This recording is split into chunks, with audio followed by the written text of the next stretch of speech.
Dans l'actualité internationale également, la visite d'État en France de Xi Jinping. Le président chinois n'était pas revenu en Europe depuis 2019. Cette visite en France, c'est le point de départ d'une mini-tournée européenne pour le numéro 1 chinois. Elle l'emmènera après Paris, en Serbie, puis en Hongrie.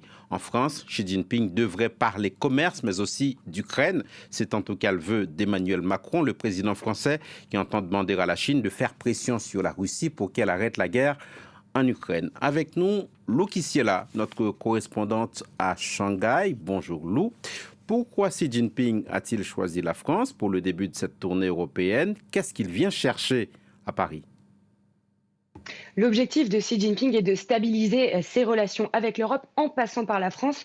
En venant à Paris, le numéro 1 chinois vient chercher du soutien alors que l'Union européenne est de plus en plus méfiante vis-à-vis de la Chine. Par exemple, suite à l'enquête anti-subvention sur les voitures électriques chinoises, la Commission européenne a laissé entendre cette semaine qu'elle pourrait imposer des taxes sur ces véhicules en provenance de Chine.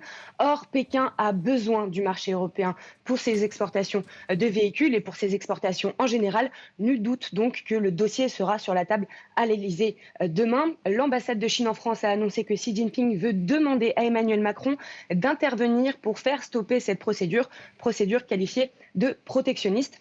L'économie sera donc un chapitre important de cette rencontre. Il devrait être question d'aéronautique, de l'industrie du luxe, mais aussi d'énergie renouvelable et de nucléaire civil. Pour rappel, le déficit commercial français avec la Chine s'élève à plus de 43 milliards d'euros et il a été multiplié par 10 en 10 ans. Xi Jinping est aussi en France pour soigner les relations diplomatiques avec l'Europe, très endommagées par le soutien au moins économique chinois à la Russie. Les communiqués officiels chinois évoquent des échanges approfondis sur les questions internationales et régionales. Il devrait donc être question évidemment de l'Ukraine, mais aussi de Taïwan, des tensions dans le Pacifique et puis de Gaza. D'une manière générale, la Chine privilégie toujours les relations bilatérales ici avec la France plutôt que de traiter directement avec le bloc européen.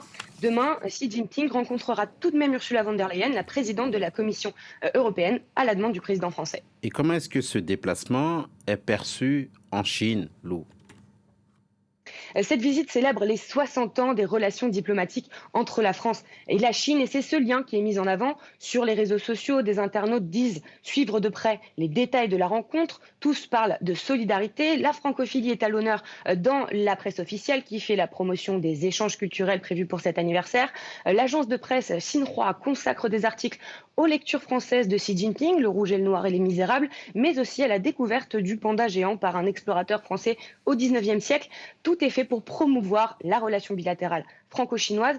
Il faut savoir aussi qu'en Chine, depuis le général de Gaulle, la France est souvent généralement perçue comme une puissance qui ne s'aligne pas avec les États-Unis, qui sont eux diabolisés, en tout cas dénigrés quasi quotidiennement dans les médias chinois. Mais il ne faut pas oublier que si la France est la première étape de ce périple sur le vieux continent, Xi Jinping se rendra dès mercredi en Serbie, qui ne fait pas partie de l'UE, puis il ira en Hongrie, chez Viktor Orban, et à son retour à Pékin, une visite de Vladimir Poutine est prévue ce mois-ci en Chine, malgré le mandat d'arrêt de la Cour pénale internationale émis à l'encontre du dirigeant russe. Lou Kissiela en duplex de Shanghai, merci beaucoup.